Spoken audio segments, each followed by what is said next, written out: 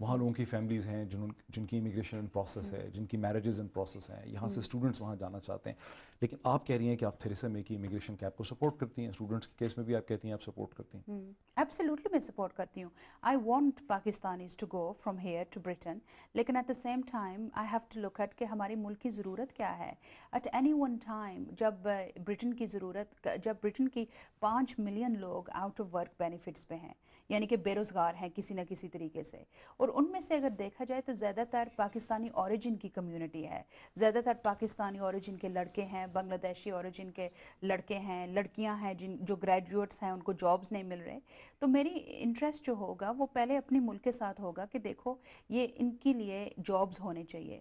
تو اگر مجھے یہ چوائس کرنا پڑے کہ ایک بریڈ فورڈ کا کوئی لڑکا ہے جس کے فیملی وہاں پہ 50-60 سال سے سیٹلڈ ہیں، کچھ چھوٹا لڑکا ہے عرفان، کوئی بھی نام اس کا لے لیں، اس کو جاب نہیں مل رہا، تو کوئی راول پنڈی کا عرفان ہے جس کو جاب نہیں مل رہا، تو میری ہمیشہ لائلٹیز جو ہیں وہ پہلے تو وہاں پہ ہوں گی. And it would be dishonest of me to say, اگر میں پاکستانی عوام کو یہ کہوں کہ دیکھو جس ملک میں میں پیدا ہوئی تھی، جس ملک میں میں پلی بڑی ہوں، جس ملک میں میں ایک مزدور کی بیٹی پیدا ہو کے میں کیبنٹ منسٹر بنی ہوں، اس ملک کو اور اس ملک کے لوگوں کو میں سیکنڈری سمجھوں گی اور پاکستان کو میں پرائیورٹی دوں گی. دیٹ از ناٹ بیرونس پاسبل. پارسی، آپ فرق یہ دیکھیں کہ امیگریشن کا یہ پریشر لیبر کے لیے بھی تھا، جی. اور امیگریشن کے سٹیٹسٹکس ہر سال کم ہو رہے ہیں. 2004 سے تھوڑے سے کم، 2005 پھر 6 پھر 7 تھوڑا سا اس میں آیا، لیکن بائی اینڈ لارج وہ کم ہوتے چلے آ رہے ہیں.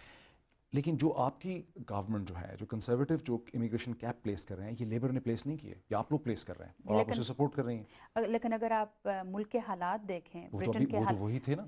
نہیں، اگر آپ ملک کے حالات دیکھیں، الیکشن سے پہلے بھی وہی تھے. اگر آپ ملک کے حالات دیکھیں، جو ڈیٹ کی کرائسس لیبر گورنمنٹ ہمیں دے کے گئی ہے، اگر آپ یہ سمجھیں کہ اس وقت ہم اپنے قرضے پہ سود جو دے رہے ہیں، جو انٹرسٹ پیمنٹس دے رہے ہیں، وہ زیادہ ہے بنسبت جو ہم اپنے بچوں کی تعلیم پہ خرچ کر رہے ہیں. That is the state of the country. اور اس وقت ہماری جو ایمرجنسی بجٹ ہم نے پبلش کی ہے، اس میں ہم نے کہا ہے کہ ہر گورنمنٹ ڈپارٹمنٹ میں other than international aid, and again that is something I will come on to, other than international aid اور NHS نیشنل ہیلتھ سروس جو ہمارے ہاسپٹلس ہیں، ہر بجٹ کو تقریباً 25% کے کٹس ہوں گے. اور جب ملک کے حالات اس طرح کے ہیں اور بے روزگاری اس طرح کی ہے جو وہاں پہ ابھی نظر آ رہی ہے، then we have to respond according to that. لیکن let me make a couple of things clear. First of all, this does not impact on visitor applications. So جو لوگ یہاں سے، اور invariably جو complaints آتی ہیں، اگر آپ فیملی سے بات کریں، وہ یہ کہیں گے کہ دیکھو ہم کسی کو شادی کے لیے بلانا چاہتے ہیں، یا ہم کسی کو کوئی گریجویشن ہے، کوئی پارٹی ہے، یا کوئی فوتگی ہے، تو ہم چاہتے ہیں کہ ہماری فیملیز یہاں پہ انگلینڈ میں آ کے ہمارے ساتھ ٹائم گزاریں.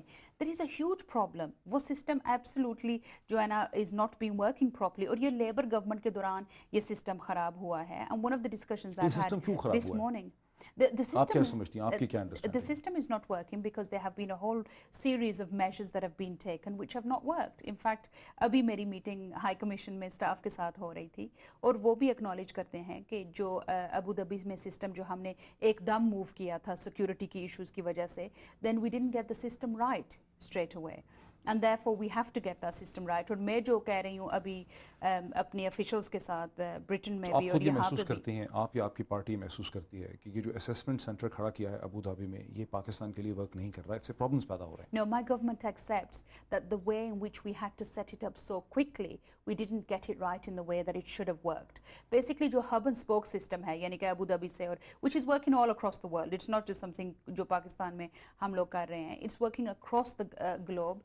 The way in which we set it up for Pakistan did not work right. We didn't do it in the way we should have done it because it happened so quickly. اتنا جلدی ہمیں یہ کرنا پڑا کہ actually اس کے out comes جو ہے نا وہ نہیں تھے جو ہم چاہتے تھے, both in terms of the way it works and both in terms of costs. So we have to get the system right.